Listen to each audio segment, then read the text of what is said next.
Kochi Edavanakkad കടൽഭിത്തി കെട്ടാത്തതിനെതിരെ road ഉപരോധിച്ച പ്രതിഷേധം നടക്കുന്നു. ഇപ്പോൾ എടവനക്കാട് വില്ലേജ് ഓഫീസിന് മുമ്പിലാണ് പഞ്ചായത്ത് അംഗങ്ങളും നാട്ടുകാരും ചേർന്ന് റോഡ് ഉപരോധിച്ച് പ്രതിഷേധിക്കുന്നത് എന്ന് കൊച്ചി ബ്യൂറോ റിപ്പോർട്ട് ചെയ്യുന്നു. വിഷ്ണു സുരേഷ് തത്സമയം ഇവിടെ നിന്ന് ചേരുന്നു.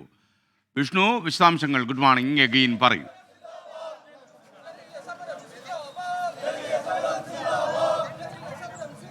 എസ്കെൻ, കഴിഞ്ഞ കുറച്ച് ദിവസങ്ങളായി എടവനക്കാട്ട് കടൽക്കയറ്റം രൂക്ഷമാണ്. ഒരു തരത്തിലും ജീവിക്കാൻ പറ്റാത്ത സ്ഥിതിയിലൂടെ എടവനക്കാട്ടെ തീരദേശ ജനത കടന്നു പോകുന്നു. പലതവണ ഇതുമായി ബന്ധപ്പെട്ട് അധികൃതരോട് പരാതി പറഞ്ഞിരുന്നു. എത്രയും പെട്ടെന്ന് കടൽ ഭിത്തിയും പുലിമുട്ടും കെട്ടണമെന്ന് ആവശ്യപ്പെട്ടിരുന്നു. പക്ഷേ ഇത്രയും വർഷമായിട്ടും അതിന് ചെവി കൊള്ളാൻ ഒരു തരത്തിലും അധികാരികൾ തയ്യാറായില്ല. ആ ഒരു പശ്ചാത്തലത്തിലാണ് ഇന്ന് നാട്ടുകാർ ഒന്നാകെ ഈ വൈപ്പിൻ പള്ളിപ്പുറം റോഡ് ഉപരോധിച്ചുകൊണ്ട് പ്രതിഷേധത്തിലേക്ക് എത്തിയത്. പ്രധാനമായും 5, 13 വാർഡുകളിലാണ് ഈ പ്രതിസന്ധി രൂക്ഷം. അവരോട് തന്നെ നമുക്ക് അക്കാര്യങ്ങൾ ചോദിക്കാം. എന്താണ് പ്രധാനമായുള്ള പ്രശ്നം? ഞങ്ങൾക്ക് ജീവിക്കാൻ പറ്റില്ല കടപ്പെട്ട്. അതായത് തീരദേശത്ത് മൺസൂൺ തുടങ്ങിയാൽ കടൽക്കയറ്റം ശക്തമാണ്. ഈ സീവാളില്ല. സീവാള് 20 വർഷമായി സീവാള് നിർമ്മാണം ഇവിടെ നമ്മുടെ നിർത്തിവെച്ചിട്ട്. പണ്ട് കാലങ്ങളിലെ ഒരു 20 വർഷം മുമ്പോട്ടുള്ളത് കാലകാലങ്ങളിൽ കാലവർഷം മുന്നേക്ക് മുമ്പ് തന്നെ 20 വർഷമായി തുടങ്ങിയ സീവാൾ നിർമ്മാണമാണ് ഇതുവരെയും എങ്ങും എത്തിയിട്ടില്ല. ചേച്ചി, വലിയ പ്രതിസന്ധിയാണോ? വീട്ടിലേക്കൊക്കെ വെള്ളം കയറുന്നു? ഞങ്ങളുടെ വീട്ടിലേക്ക് വെള്ളം കയറി, എല്ലാ വീടും കയറി. അവിടെ ഉച്ചയ്ക്ക് 2:30 ആയപ്പോ വെള്ളം കയറി കയറാൻ പോയിട്ട് കുഞ്ഞിപ്പ് എല്ലാ പേരിലും വെള്ളം നിറച്ച് കിടക്കുകയാണ്.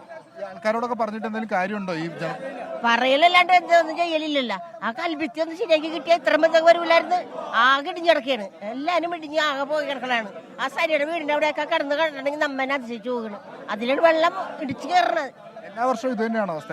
അതോ കാലം കുറയിൽ ഇറങ്ങിയിട്ട് പറയലല്ലാണ്ട് ചെയ്യലില്ലല്ലോ. ചെയ്തു തരണമെങ്കിൽ ഇത്രയും ഞങ്ങൾ വിഷമിക്കട്ടെ. ഈ സമരം നടത്തേണ്ട കാര്യം കിടക്കണ കല്ല് നേരക്കൊന്ന് വെച്ചാൽ മതി, അത്രയും പ്രശ്നം വരില്ലായിരുന്നു. ഞങ്ങളൊക്കെ അല്ലാണ്ടോ സർക്കാർ തീരുമാനിച്ചൊക്കെയാണ്.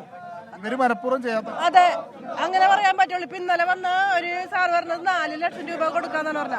4 ലക്ഷം അവിടെ തന്നെ പണിക്കാർക്ക് ചായ കുടിക്കാൻ തികയൂല. ആ വിധത്തിലാണ് നടക്കണ. 20 വർഷമായി കടൽഭിത്തി നിർമ്മാണം ആരംഭിക്കുമെന്ന് പറഞ്ഞിട്ട് ഇതുവരെയും ആരംഭിച്ചിട്ടില്ല. സ്വന്തം സൈന്യമാണ് തീരദേശ ജനത എന്ന് സർക്കാരൊക്കെ ആവർത്തിക്കുമ്പോഴാണ് അവരെ ഈ വർഷങ്ങളായി പറഞ്ഞു പറ്റിക്കുന്നത്. എടവനക്കാട്ട് മാത്രമല്ല, ചെല്ലാനം കള്ളമാലി പ്രദേശത്തും സമാനമാണ് സ്ഥിതി.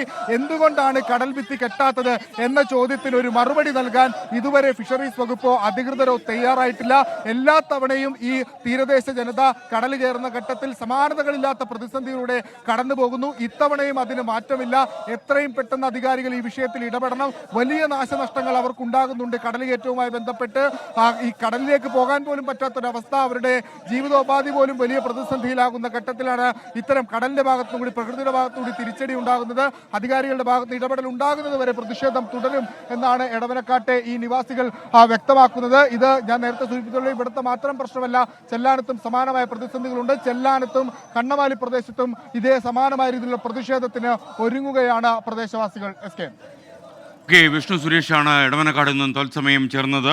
സുപ്രിയ ഉണ്ണികൃഷ്ണൻ ചോദിക്കുന്നു, ഇന്നു മുതൽ പ്രേക്ഷകരുടെ മെസ്സേജ് വായിക്കില്ല എന്ന് 24 തീരുമാനമുണ്ട്. അങ്ങനെ ഒരു തീരുമാനമില്ല. പ്രേക്ഷകരാണ് നമ്മുടെ കരുത്ത്. അവരുടെ സന്ദേശങ്ങൾ നമ്മൾ വായിച്ചുകൊണ്ടേയിരിക്കും. ഇന്നത്തെ പ്രശ്നം എന്താണെന്ന് ചോദിച്ചു കഴിഞ്ഞാൽ, ഈ മഴക്കെടുതികളുടെ വാർത്തകൾ ഒരുപാട് വരുന്നു. ഇന്ന് പ്രഭാതത്തിൽ വാർത്തകളുടെ പ്രളയമാണ്. അപ്പോൾ അത്രയും വാർത്തകൾ വരുമ്പോൾ നമുക്ക് തീർച്ചയായിട്ടും ഈ വാർത്തകൾ അറിയാൻ കാത്തിരിക്കുന്ന ലക്ഷക്കണക്കിന് പ്രേക്ഷകർ ലോകത്ത് പല ഭാഗത്തും ഇല്ലേ. അപ്പോൾ അവരുടെ മുമ്പിലേക്ക് നമ്മൾ പ്രേക്ഷകരുടെ കത്തുകൾ വായിക്കുന്നു, അല്ലെ യൂട്യൂബിലെ ആശംസകൾ വായിക്കുന്നു എന്നാൽ അവർ അലോസരപ്പെടും. അവരെ കൂടെ നമ്മൾ ഒന്നിച്ച് പോകണ്ടേ. അപ്പോൾ മാത്രമല്ല, നിങ്ങളുടെ സന്ദേശങ്ങളൊക്കെ ഞാൻ എയർ ചെയ്തില്ലെങ്കിലും വായിച്ച് അതിൻ്റെ ആത്മാംശം സ്വന്തമാക്കുന്നുണ്ട്. എന്തെങ്കിലും കാര്യം നിങ്ങൾ എഴുതിയാൽ അതിനകത്ത് നമ്മുടെ കണ്ണ് പറ്റും. പറ്റാതിരിക്കില്ല കേട്ടോ, കണ്ണല്ലേ പറ്റുന്നത്.